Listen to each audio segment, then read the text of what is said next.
ప్రభువునందు ప్రియులారా, క్రిస్మస్ అనగా క్రీస్తుని ఆరాధించుట, క్రీస్తుని సేవించుట, క్రీస్తు కొరకు తమ జీవితాలను సమర్పించుకోవడం క్రిస్మస్ యొక్క పరమార్థమై ఉన్నది.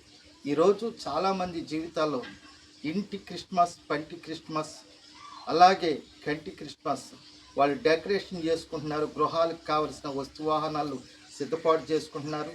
పండ్లు, పలహారాలు, తినుబండారాలు, పిండి వంటలు చేసుకుని తింటున్నారు. అలాగే వారికి కావలసినవన్నీ కూడా కంటికి నచ్చినటువంటి వస్తువాహనాలు ఏర్పాటు చేసుకుంటున్నారు. అసలు నిజమైన క్రిస్మస్ అనగా ఆయనను ఆత్మతో సత్యముతో ఆరాధించి మన సమయాన్ని, ధనాన్ని, దేహాన్ని ప్రభుకి సమర్పించుటయే నిజమైన క్రిస్మస్. క్రీస్తు నీకు రక్షకుడిగా ఉన్నాడా? క్రీస్తు నీకు స్నేహితుడిగా ఉన్నాడా? క్రీస్తు నీ జీవితంలో గొప్ప అద్భుతాలు చేయగలిగినటువంటి వాడుగా నువ్వు స్వీకరించగలిగితే అదే నీకు నిజమైన క్రిస్మస్. ఆమేన్.